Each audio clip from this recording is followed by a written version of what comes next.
Welcome back to the workshop. Glad you could join us. It has been quite a while. I've had some things that prevented me from coming and doing any more work in the workshop and posting some new content. But I am back. And today we're going to start a really fun new series. I think it's going to be fun. This tragic beast here used to be a Peavey Valveking. This is an amp that I bought several years back. Long story short, I was without an amp for a while, and this was priced right, so I bought it. It had a decent sounding clean channel. The lead channel left a lot to be desired, so I started modifying it. And I mean, you know, true to my nature, I couldn't leave it alone. So I started modifying it, made more mods, and eventually got it sounding pretty good. Upgraded the speaker. I think Peavey must have scoured the earth in order to find the worst possible sounding speaker, because the stock speaker in this thing was just horrible. So I upgraded it to a Celestion Creamback, which is that change alone made a huge difference. Anyway, after all of those mods, eventually connections started failing, and the circuit boards in these are not made to hold up to the kind of rework and constant modification to which I was subjecting it. And after a while, I just couldn't keep the gremlins at bay anymore, and I ended up gutting it and building inside the chassis a two-channel Marshall-style amplifier. Never got to hear it. It was my very first full amp build, and I fried the power transformer. And so I had, it's been sitting around for years, and I had always intended to replace the transformer and get it working, but I've since kind of lost interest on this project. So we're going to use this to build a Dumble-style amplifier for $75. Oh yes. We've got enough parts that I can reuse in here. We've got a bunch of pots and switches, obviously the speaker, the cabinet, the chassis. I've even got some F&T capacitors in there that I can probably reuse. And I think that all of the components that I need to complete a Dumble build in this chassis, including shipping, should come in at around $75. I think I can make it happen for that amount. So I'm definitely looking forward to getting started on this, and hopefully we'll get some really good results. Now, there are a few changes that I'm going to make. This isn't going to be an exact duplicate of a Dumble amplifier, partly because of the parts that I'm working with. I'm not buying a new power transformer. I'm going to work with the one that came with this amp. It's not the one that I fried, don't worry. I'm going to use the stock power transformer that came with the Valveking.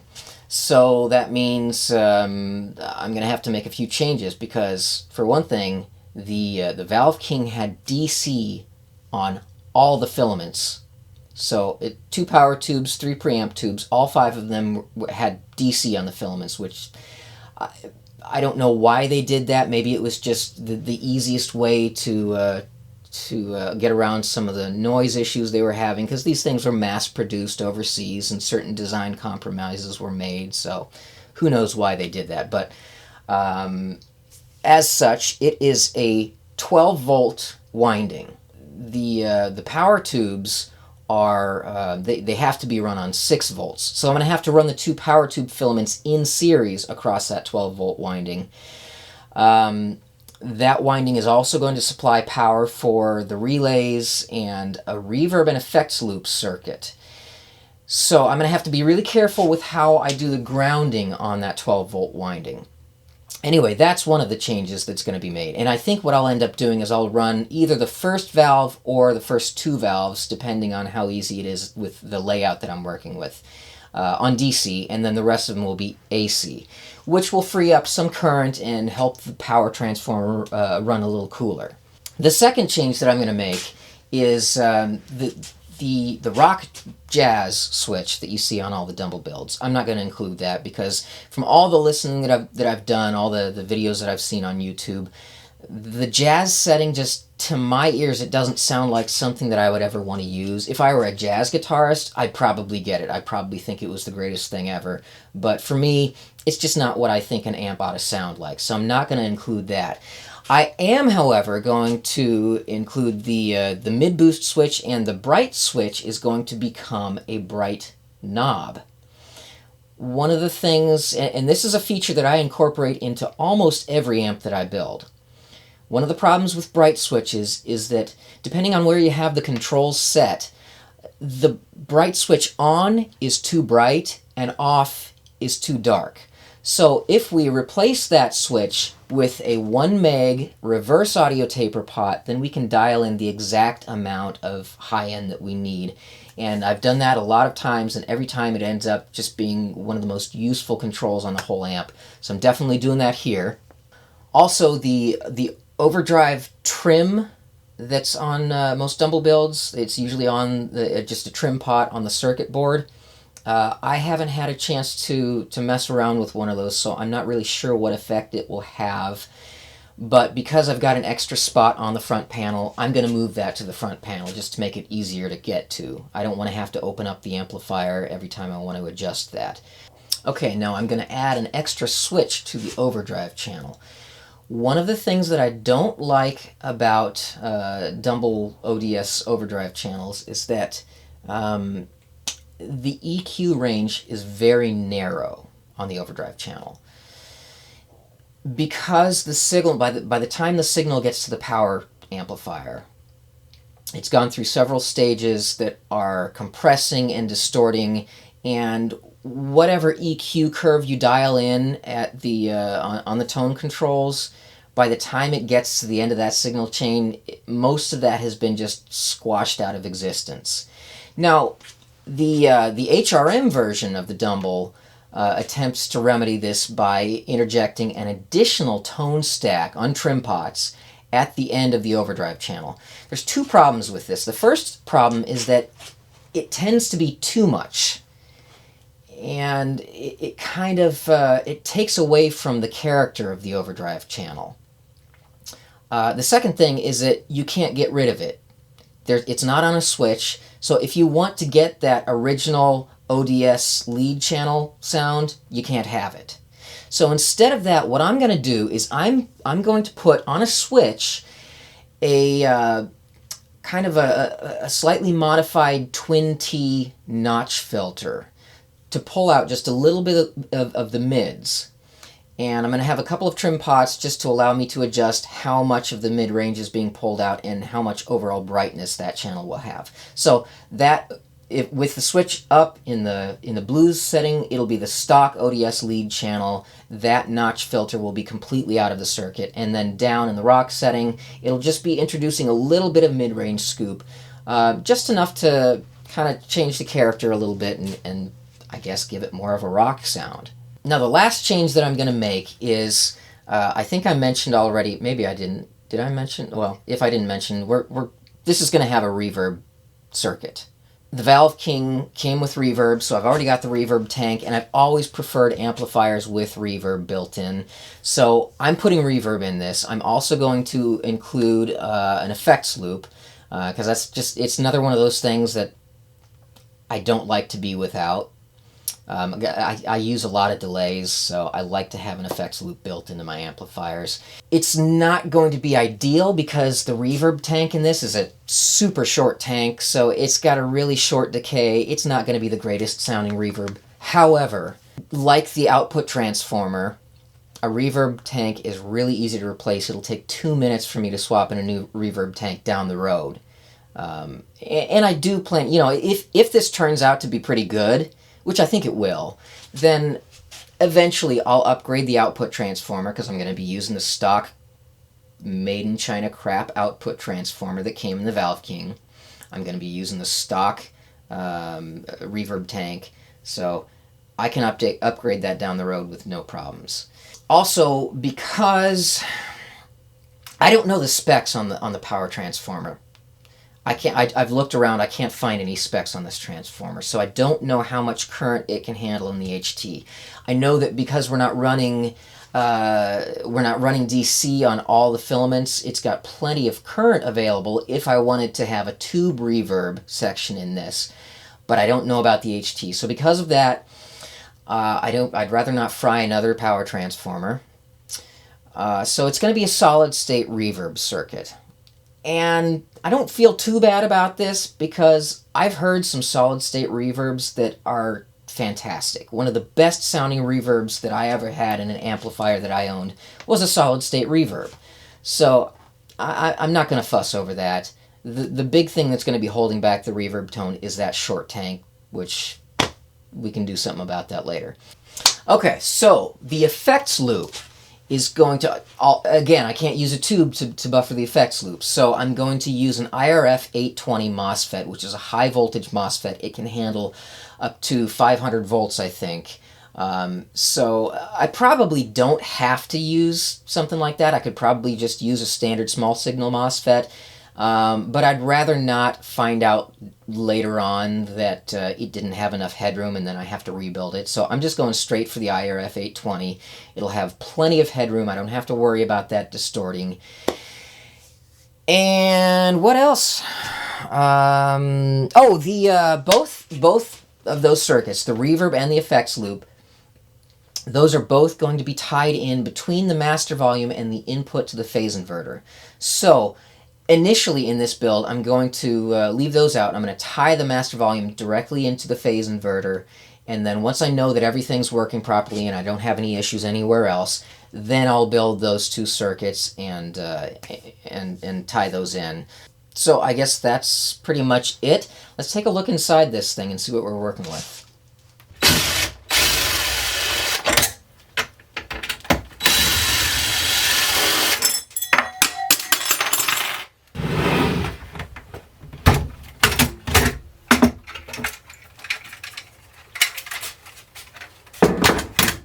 Okay, so here you can see the Celestion Creamback that I had put in here a long time ago. This was shortly after the Creamback came out, as far as I know. And this probably made a bigger improvement to the amp than any other change that I made. Really, really great sounding speaker. And I think for this build, this is going to be a really good choice because it's got a much fuller mid-range than a Greenback has. It's also got a nice smooth high end. So I think this is going to complement that Dumble style circuit really nicely. Taking a look inside the chassis here, you can see we've got some F&T caps here. Those are all 47 microfarads, so I'm going to have to order a few 22 microfarad caps. But at least I can use a couple of those. Got lots of high quality, these are all alpha pots here. I've got some switches, jacks, other things that I can use. And then of course the power and standby switch there, the IEC socket. Hello. Tube sockets. Actually, I think I still have the original. No, I don't. So I'm going to have to get some power tube sockets for this. And then up here, I've got the original transformers. This is the output transformer and power transformer that came with the Peavey Valveking. You know, like everything else, they're not ideal. That output transformer is... I have a feeling the first time I listen to it, I'm immediately going to hear that output transformer. I'm not trying to make this the greatest build ever in the history of guitar amplifiers. I'm trying to make a $75 Dumble, so that'll do. I've got almost everything that I need. I am going to have to order a few parts, some caps, like I said, a couple of sockets for the power tubes. But all the expensive stuff is already here, so I think I can get this done. So let's start tearing some stuff out of here.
And here's the old 3-watt output transformer.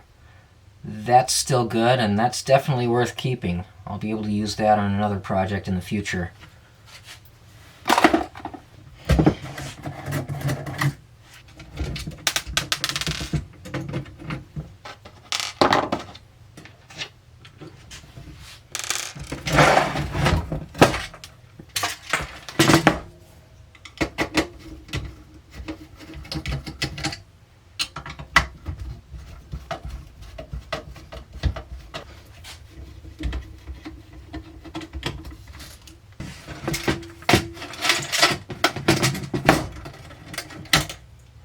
Here's the power transformer that I fried.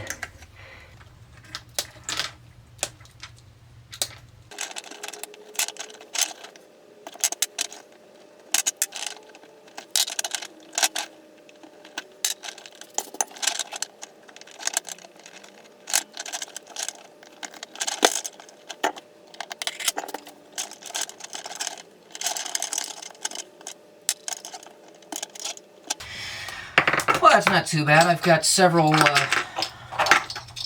pots here. Let's see, 1 meg audio, 1 meg audio, meg linear, 25K linear, meg audio. So, you know, a few of those I'll be able to reuse. And got some caps I can pull off this board. I'm not going to spend too much time getting every last component off of these, but definitely a good place to start. Now I got to drill out those tube sockets and get those out of there.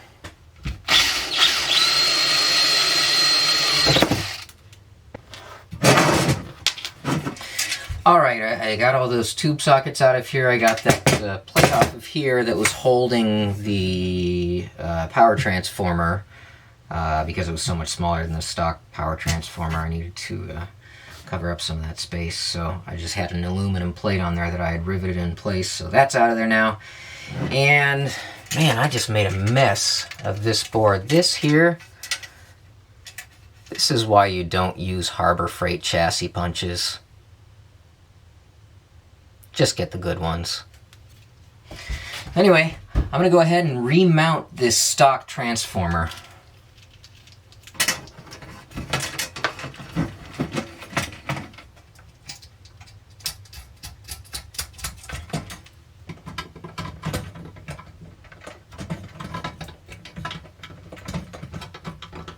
Now, I gotta remember, okay, I think this is where the, yeah, this is where the output transformer used to sit, so I can probably go ahead and bolt that in place too.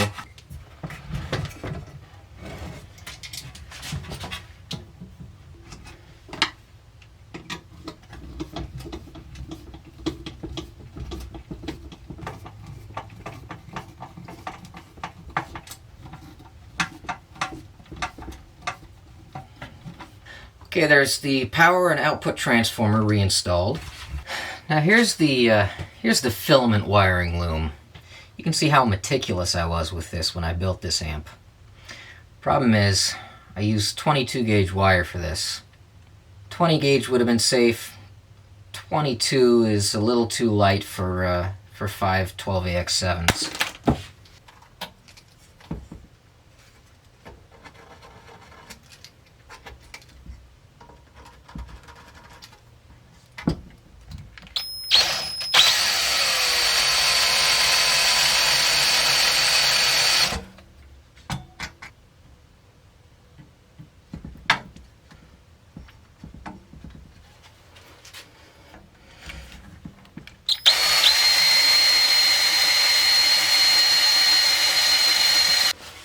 Now, I didn't have to use cutting oil, and it does mean there's a little more to clean up, but I don't like buying new drill bits every month. This is a steel chassis after all. Those spots where I drilled out there are pretty rough, so I'm going to use one of these to clean it up.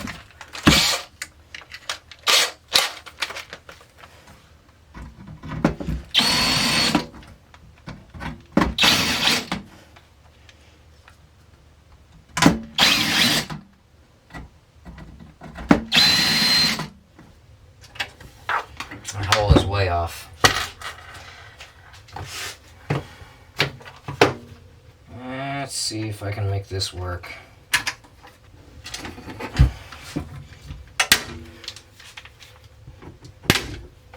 Okay. Well, it's not perfectly aligned, but it's in there and it's not going anywhere. So, you know, the tube might sit a little bit crooked in there, but oh well.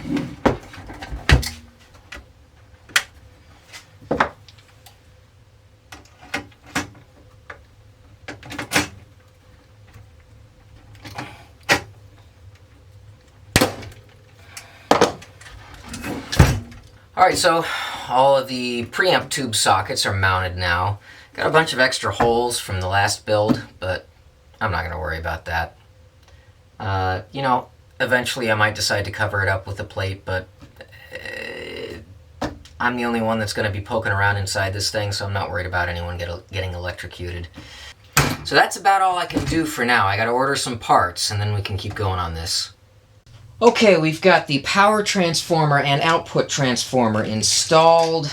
This is the choke I've got. It's a 4 Henry 50 milliamp choke. And it's probably safe to use in a 50 watt amp. I don't know. I think what I may end up doing is just installing this, and then on the first power up I'll take a measurement and make sure I've got enough of a safety margin. So we'll have to see about that. Next, I've got to order some parts, and then in the next video I can start populating the circuit board. But that's it for this week. That's as much as I can do for now. So if you liked this video, be sure and click subscribe below, and take a minute also to visit timkelectronics.com. We've got some great overdrive pedals for sale there. So that's it. I'll see you in the next video.